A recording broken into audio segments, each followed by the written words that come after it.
This is Uncommonly Remarkable, where we discuss the surprising everyday lives and notable accomplishments of community leaders, entrepreneurs, and everyday folks like you and me. My name is Artis Beatty. I am a doctor of optometry and the chief medical officer for MyEyeDr OD. Though we will inevitably touch on topics within my area of expertise, the opinions and the conversations held here are separate from my work with my eye doctor. Welcome to another episode of Uncommonly Remarkable. Today's guest describes himself as creative, artist, a writer, DJ, and a husband. Senior Employee Experience Advisor, Equity, Inclusion, and Diversified Talent Strategies for Blue Cross Blue Shield, North Carolina. He is also an author of 3 novels, a DJ known as 20th Century Boy, and has been represented as a visual artist as well with 3 solo shows over his career in mixed media on paper. Ladies, gentlemen, and all you remarkable people, please welcome Nathan Kotecki to the show. Thank you. It's a pleasure to be here. It is exciting to have you. You know, it's been a while since we've been able to catch up, and I've known you for a while. I've known a lot about your diversified background and some pretty exciting things. But to see it all in one place and then kind of think about how we're going to talk through it today was actually a little bit surprising. So I'm really excited for us to have this conversation. Me too. Absolutely. Let's dig in. Man, I don't know exactly where we want to start. I love that your words describing yourself, leading with creative and an artist. But maybe we start with the writing because I find it absolutely fascinating. So I want to talk a little bit about your 3 published novels, but more so about the process and kind of how we think about this big picture, right? Okay, so 3 novels. Yes. Give me the names. The first one is The Suburban Strange, and then there was a sequel to that called Pull Down the Night. And then more recently, I've had a third, which is not related to the first 2, called My Love for You Will Still Be Strong.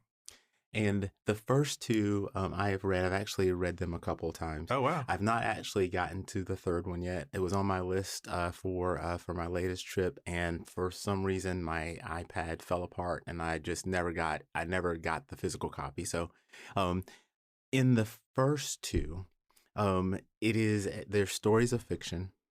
And there are mystical things in these stories, which is right up my alley. And we're dealing with also people who are developing and coming of age at the same time, right? So can you talk a little bit about the creative process? Because I think everybody has read things, and a lot of us like to read fiction, but there's a big difference between reading and enjoying and actually creating. Yeah. And for me, my writing career has been kind of this prolonged exploration of my creative process. So I've used very different processes to write each of the major projects that I've worked on. So for me, one of the things that I think people are surprised to hear when I talk about creativity is that I think there's this idea that everything is in the person's head and you're just getting it down on paper.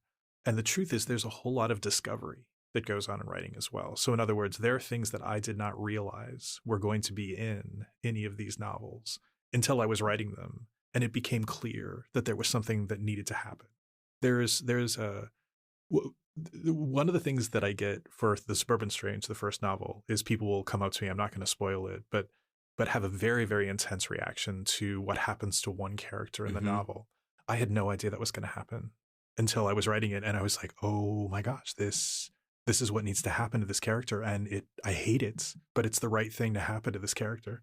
So I think as a starting point, I always try to leave room for discovery when I am writing, when I'm creating. That if you go in with everything mapped out and you know exactly what everything's going to be, you're kind of closing yourself off to things that might be happening. So that was true very particularly for The Suburban Strange. I had been a writer before then, but really not with the ambition. I didn't think that I had the stamina to write a novel, but I had moved down to North Carolina from New York City. This was back in like 2007.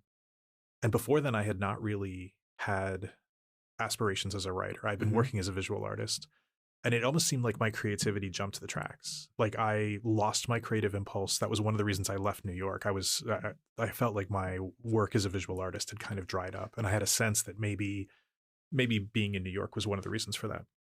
And so I moved down to North Carolina and settled in and started doodling, because I'm that type of person who always has a notebook, like you're writing your to-do list, but also writing random thoughts kind of thing. And there was a night where I started telling myself the story about this girl who kind of unexpectedly is adopted by the goth clique at her high school. And I was like, that was interesting. And then the next night I was like, I'd really like to see where this is going.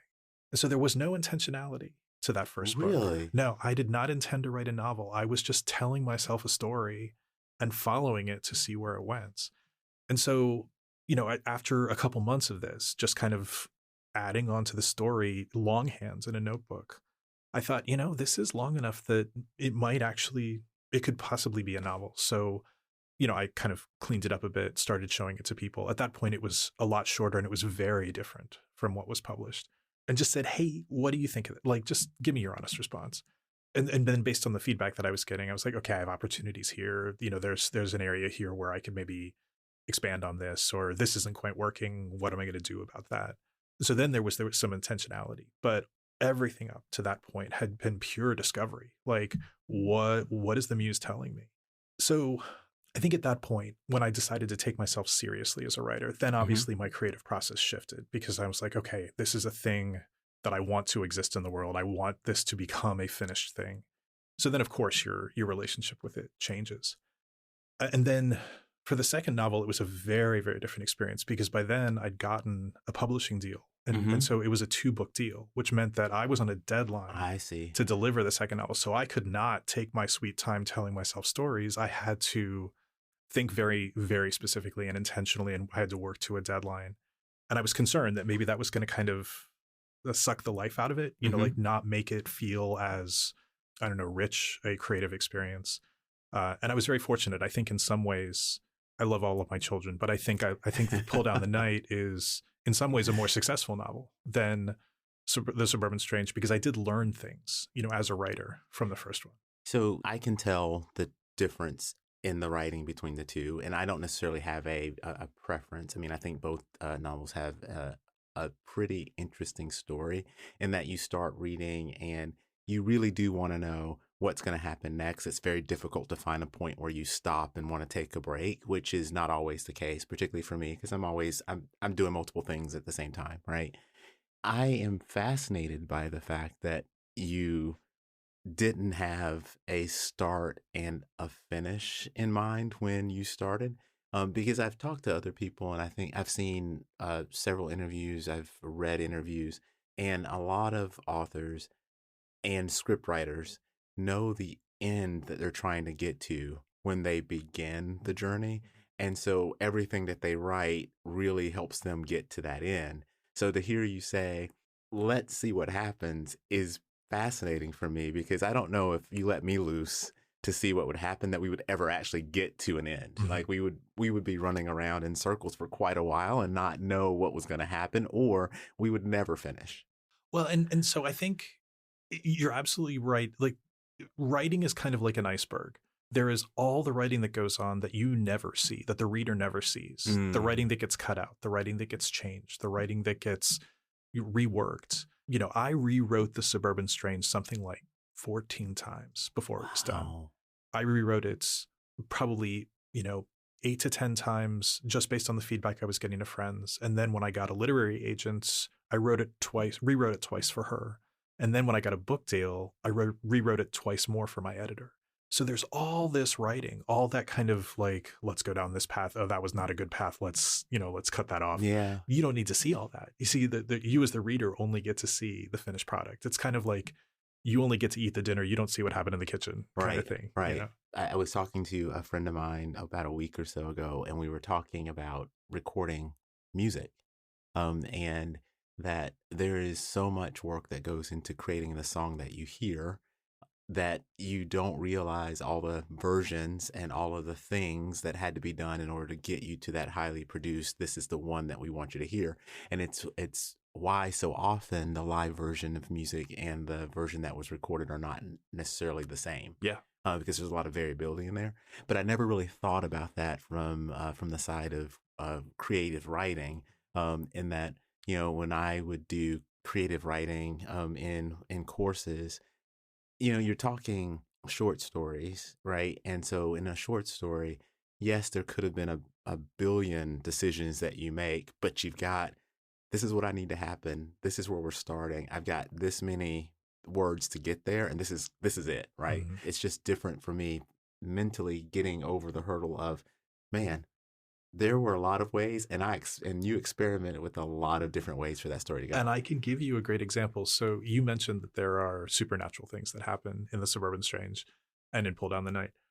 So in the first version of the novel, in fact, even the first version of the novel that my agent read, nothing supernatural happened until the novel takes place during one school year. Mm-hmm. Nothing supernatural happened until the second semester, until after the Christmas break. The first semester was entirely about the real worlds, the relationship building, and there were certainly conflicts and narrative tension, mm-hmm. but it wasn't until the second semester that anything supernatural happened. And my agent said, you have 10 pages to make something supernatural happen. And I was like, oh my God, she's like, you just got to pull that forward in the story.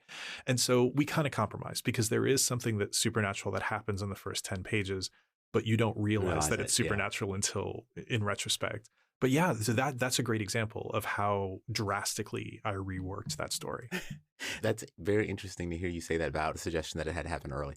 I got to tell you, when I go out and watch a movie, as an example, if I don't get an explosion in the first few minutes, I'm probably not going to finish watching that movie. So I appreciate that there had to be something supernatural happening early on, because it is a hook, right? And you're right in that you don't realize it during the initial go, and then later you're like, oh.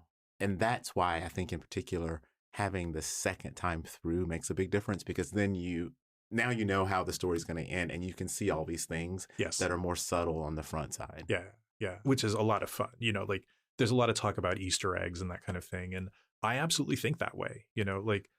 Is there a way for somebody on the second pass to discover things that they didn't find the first time, or to find, were made, connected with something in a way that they didn't realize the first time? And the iterative process allows for that to happen, right? Like you wouldn't necessarily be able to put these things in if you were doing a first write and that was what you read, right? It's actually the process that allows for that, for you to hide those things in there. Absolutely. And another good example of that is on the thematic level, not even just in terms of the plot.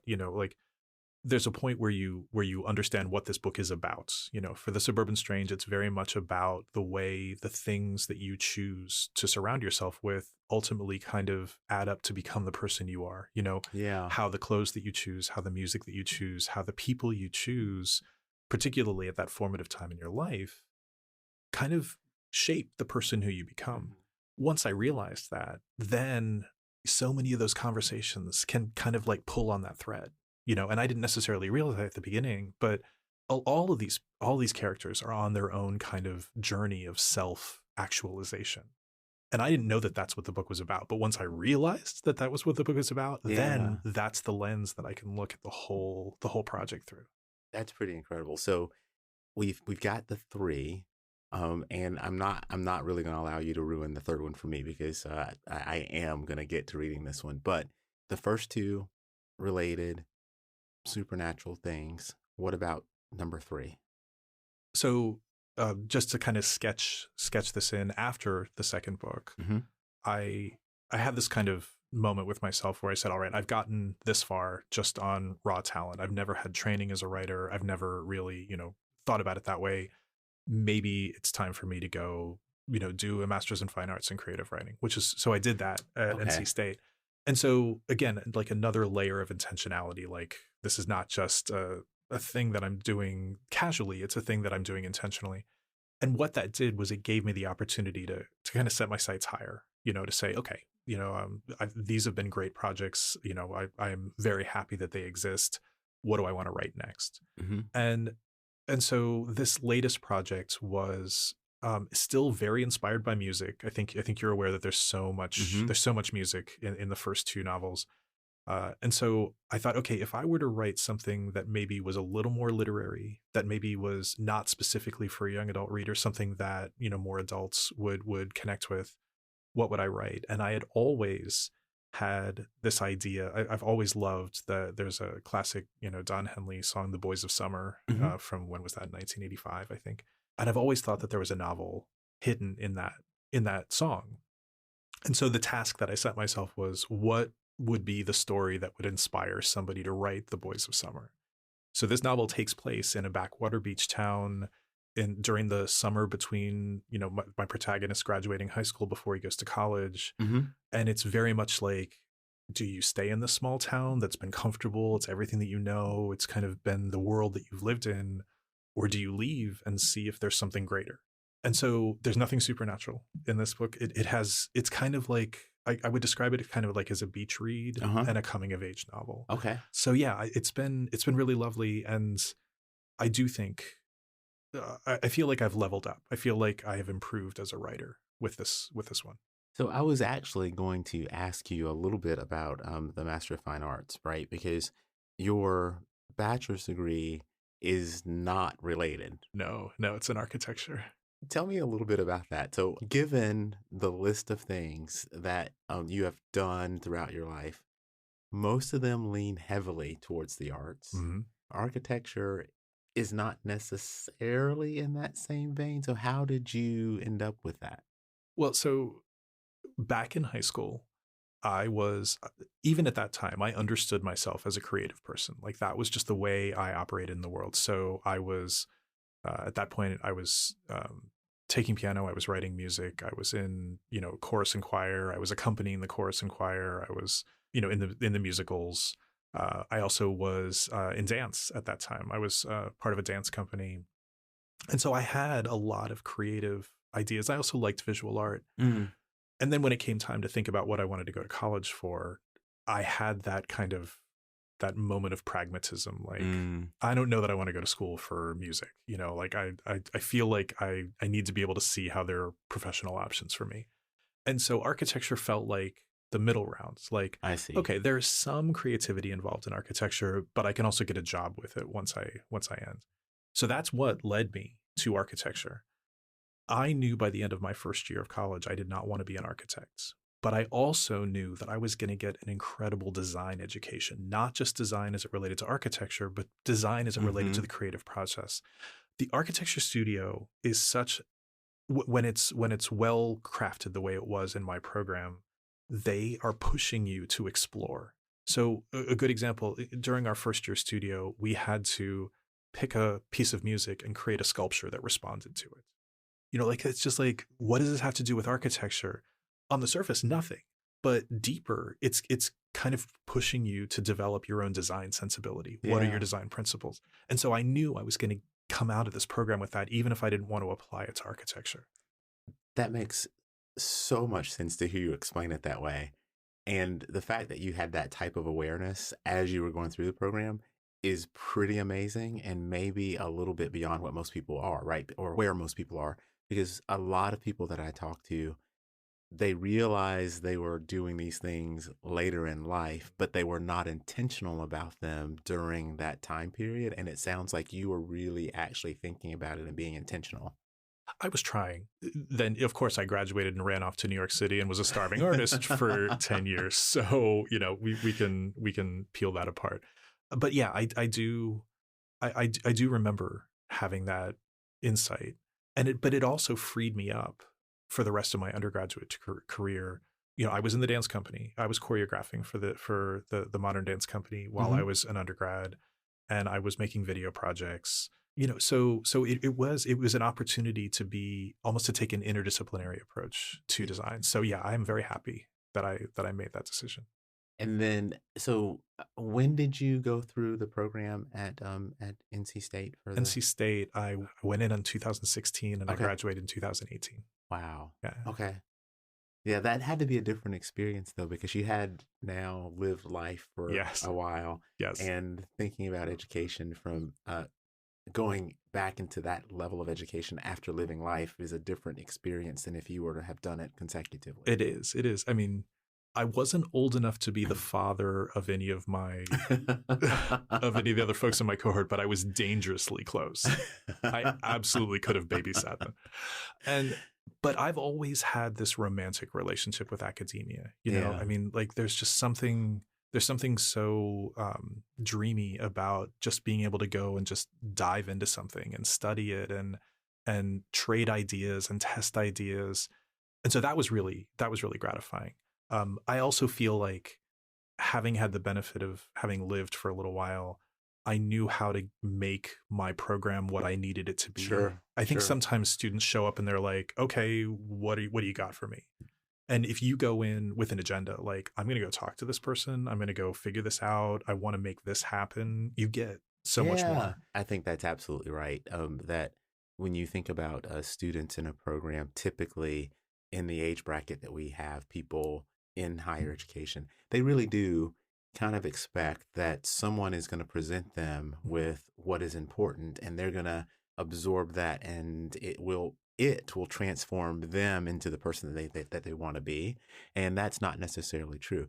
I am very much like you in that I could spend a lifetime in educating myself, and I have had to put the brakes on and avoid doing it because I'm good at school and I like it. And so some people know that I'd been practicing as an optometrist for nearly 10 years, and I was kind of deciding that maybe I want to do something different. Here's my list of things that I find exciting. And I had set myself up for law school because I like watching Law and Order. Don't shoot me. And I really think like that it's just interesting to create an argument, to go out and prove this argument. And I wanted to learn all the things you need to know to be able to do that, right? And things happened, career changes happened, and I did not go to law school, but I do not have it off the list yet. Like, it's still on there. Because I think it's exciting, and that I think I could go through that academic period. And yes, I would be old enough to be the father of these law students, and maybe could be the grandfather of some of the folks, right? But it would still be exciting for me. And so somewhere down the line, who knows, maybe I'll investigate that. I have things on my list. I would absolutely go back for a literature degree. I would go back for a classics degree. You know, like there are absolutely things I'd love to study again. You talk about music as being part of the storyline, and there's a lot of things in your past and present around music. I know we're not going to spoil any of the novels, but you know, I keep thinking about the early scene in Suburban Strange when there's this caravan of cars, and I'm trying to think about, I'm choosing my words carefully, and the main character is in a car and there's a song playing, and she's never heard this song before, but she's enthralled. She loves this song. And as you've written it, there are breaks in the dialogue where there is the song playing. And I have to tell you, I have the hardest time because I don't know this song and I don't know the melody, but then I see the words and I've made up my own song. So now I'm singing this song. Every time I see that it's changed to the song, I'm like, oh, it's my chance to sing it. So I sing this song during the story. I love this. And and every time the song comes back, the melody's different because I've forgotten what I made up the last time. And the words, it's broken up enough that the words are not necessarily in rhyme. So I don't know where we are. So I make up another melody to go along with it. And it's wonderful. Like it's great. Like I've made up my own stories, choose my own adventure with the music. Love everything about this. No, and so, you know, obviously music is a huge part of Celia as the name of the protagonist, of her self-discovery. But I was trying to take that middle ground of, if you didn't know this music, you could still enjoy the novel. If you did know this music, it was just going to give you kind of an additional layer, you know, because it's scattered throughout. And then, of course, that song comes back at the end, too, where she's having, you know, a kind of a cathartic moment.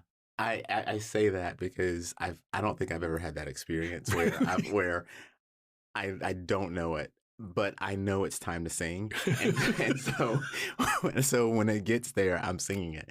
But you've done a lot with music outside of the writing because you have DJ'd for quite a while, actually. Yeah, yeah. I realized last year that I bought my first records in 1983. So I've actually been collecting Wow. records for 40 years now. Yeah.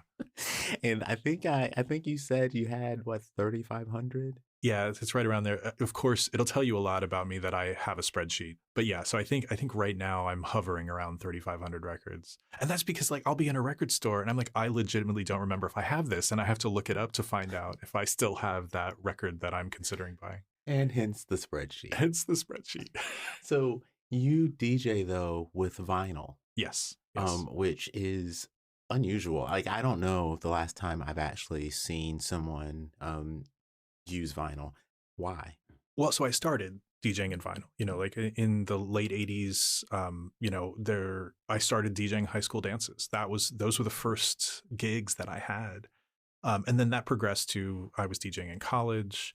And then at some point, in the late 90s, when records just weren't coming out anymore, like the CD format had taken over, I did switch to CDs.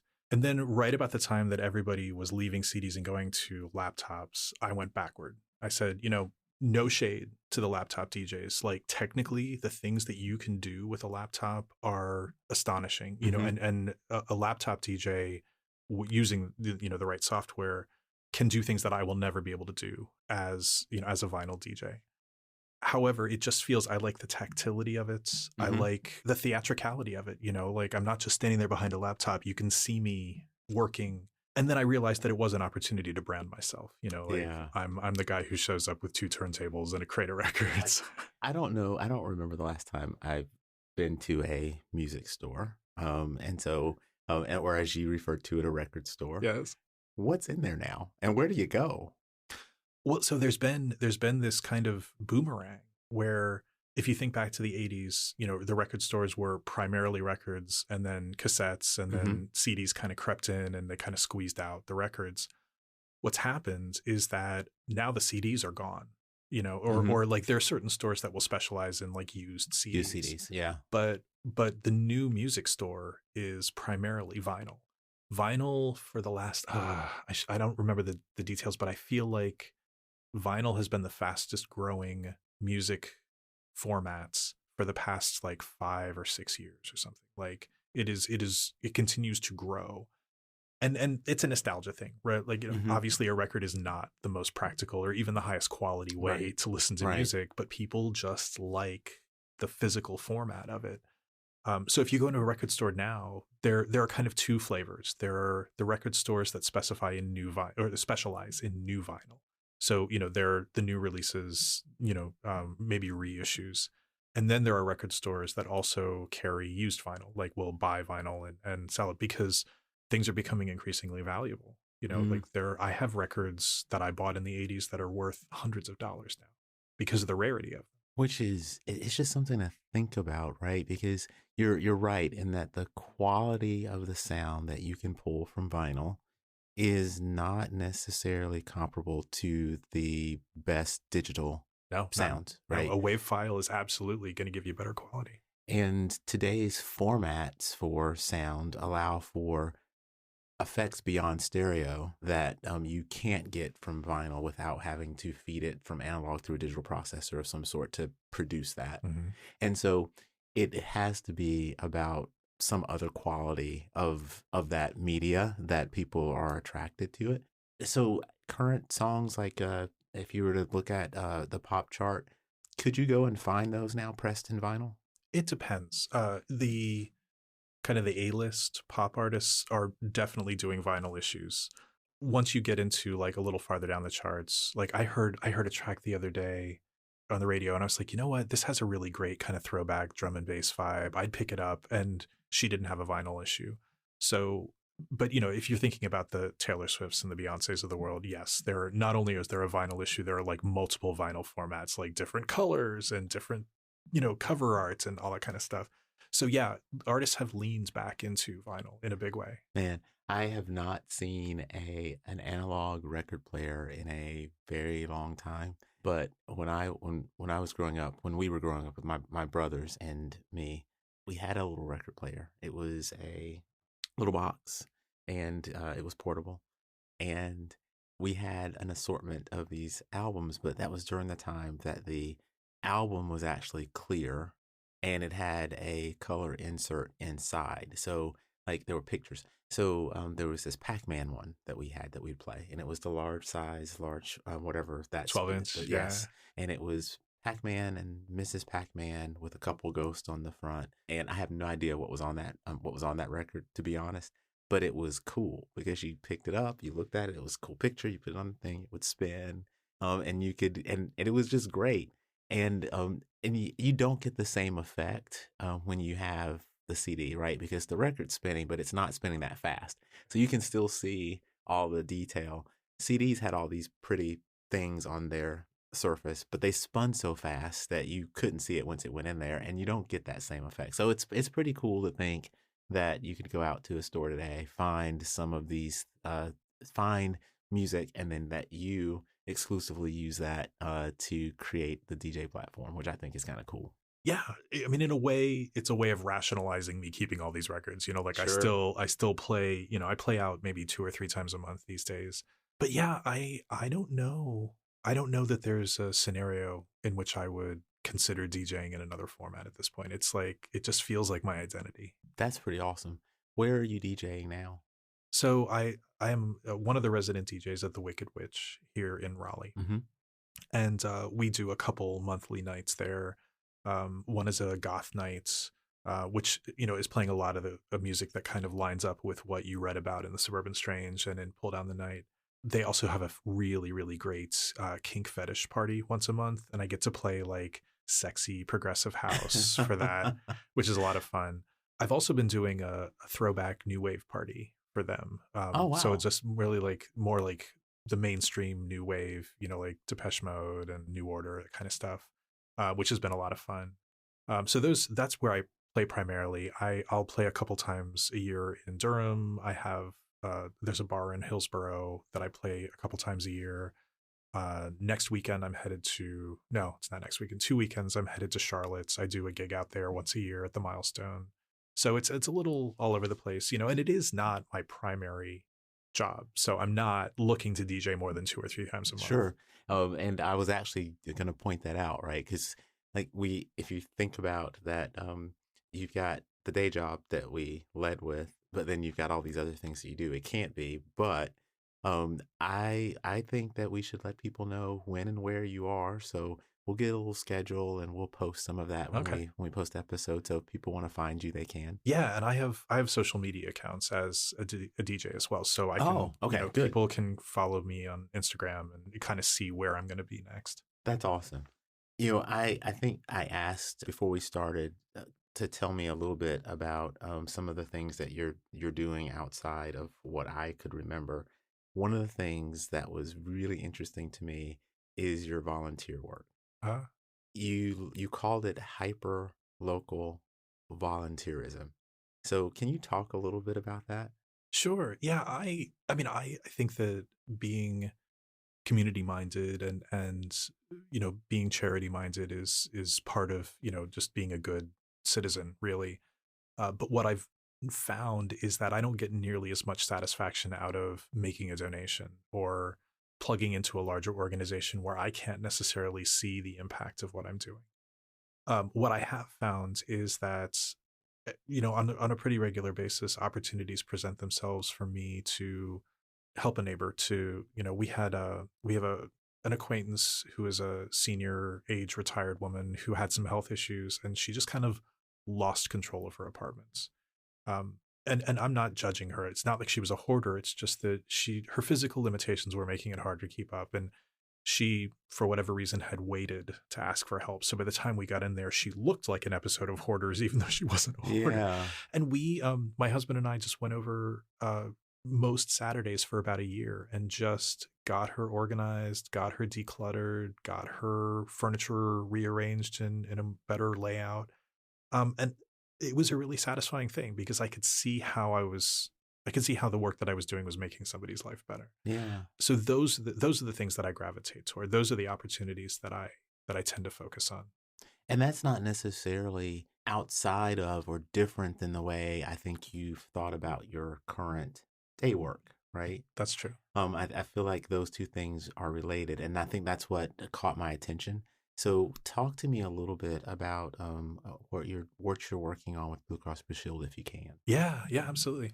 So I've been with Blue Cross for it's over 5 years now. I joined them right out of grad school in 2018, and for a while I had worked in their project management office, which was fine. I can do that, Mm-hmm. but again, it wasn't very gratifying in the sense that I wasn't able to see the kind of tangible outcomes or the way I was changing anybody's life. And then this opportunity came up to join the DEI team. And I had done some DEI work previously in education. When I first moved down here, I had worked at the University of North Carolina General Administration as a grant administrator that worked on college access for underrepresented student populations. So like, how do we help rural students think about college? How do we help people of color think about college, kind of thing? So there was kind of some previous experience. But now I get to work on diversity, equity, and inclusion in both in the corporate sector and in healthcare. Mm-hmm. So we have an internal focus where we're trying to diversify our talent pool to help create equitable experiences. So it's not just a bunch of old white guys making health decisions for everybody, because that doesn't ever go well. Mm-hmm. But then we also have a community focus. How are we closing health inequities? If you look at the research, it's easy to find that there are disparities, say, between Black maternal health and white maternal health. That there are Black women are more likely to die in childbirth than white women. Black children are more likely to have complications during delivery than white children. How could Blue Cross as a health insurance provider try to be a force for good Mm-hmm. with that? And so it's a really, really interesting opportunity to just think about how we increase equity for everybody, both in terms of their employment experience and in terms of their healthcare experience. I love that. Because I do think there's lots of opportunity in all healthcare fields to be able to think about things in these terms. And a lot of healthcare in the US is driven by third-party insurance and third-party payment. And so to have that type of thought on the payer side is actually really important and super influential in the way that healthcare outcomes can be driven on the practitioner side.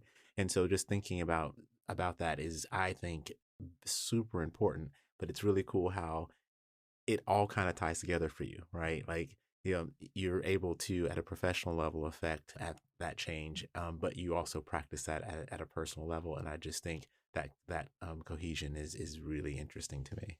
Well, I'm gratified that you have noticed that, because I am somebody who wants to help. And that shows up in a bunch of ways in my life, and, if it's getting Blue Cross to move the trash can away from the call button in front of the elevator so that if we ever had somebody, with a disability need to use that elevator, they would be able to reach the call button. That's meaningful for me. I may not be there when that person has that experience, but being in the position to make that kind of change means a lot to me. What's next for you? I mean, if we think about all of the things, right? Because have you done any visual art recently? Or are you thinking about going back and picking that up? Like, what are your thoughts? There was a point early in the pandemic when my kind of visual impulse flared up, and I was working on a series of actually stamped paintings on paper, where I was taking like wood blocks. Mm-hmm. So instead of brushing paint on, I was stamping the paint on with wood, with a wood block. And that was a really fun series to work on. So the visual art has not gone away. It's not necessarily front seat for me, Mm-hmm. but it is something that's still, it's still around. It's also been really gratifying. We had bought a house 6 months before the pandemic started. And then, I had this great opportunity to just kind of nest, and like, okay, I've got all kinds of time. Like, what can we do with the garden? What can we do with, the decor? And that's been really gratifying. There is a writing project that has actually come out of my MFA program. So it's like I worked on it. I've been working on it for 10 years because I was working on it before I even took it to the MFA program. And it terrifies me because it is more ambitious than any of the other writing projects that I've done. It's on a grander scale. It has higher ambitions in terms of literature and that kind of literary quality. Mm-hmm. And I'm simultaneously in love with it and terrified of it. But I chip away at that here and there. And I don't see the DJing stopping anytime soon. As long as I can lug around to because they're heavy. They are. But as long as I can lug them around, I think I'll be DJing. Well, I don't know. You might not remember, but we at one point carved pumpkins together. Yes. And I had actually really not done a lot of pumpkin carving before. And when you sit with someone who actually has artistic ability and they carve their pumpkin and then you have to show your pumpkin, it's not great. And so for me, that was the last foray into visual art that I did, is pumpkin carving with Nathan Kotecki. And so I am excited to see where you might go, because you have a lot of talents on a lot of different levels. And so I love the fact that you're writing. You have this huge project. I love that you're continuing to DJ, and I really am interested in seeing where you are from a visual representation as well. And so I'm excited just to know you and kind of follow you around and kind of see where you go. So this has been awesome. Wow. And while we're talking that way, it's been really gratifying to know you too, because I do find you to be very inspiring, even if you don't necessarily think of yourself as a creative person, because as long as I've known you, you are someone who sets your sights on something and makes it happen. It's like, I want to make this entertainment room in my house, so I'm going to build it from scratch, or this is the next thing that I want to do. And I am very inspired by that. Wow. Because there is this, I think it's very easy to settle into this, well, I'm just going to see what happens mode, like I'm just going to let life happen to me. And I've had great experiences kind of going out and chasing the life that I want. And I see you doing the same thing. Wow. Thank you so much. Sure. This has been great. And now I feel like we got to do it again, right? Because maybe we'll figure out a time to do part 2, where we kind of see what's changed in between, right? Yeah, because things sometimes change fairly quickly. Totally. But to all of the listeners, if you've enjoyed the episode and you like the podcast, then make sure you tell your friends, hit the little like and subscribe button, because that helps to make sure other people get a chance to listen. And as always, I always thank you for spending part of your day with me. But until next time, keep being remarkable.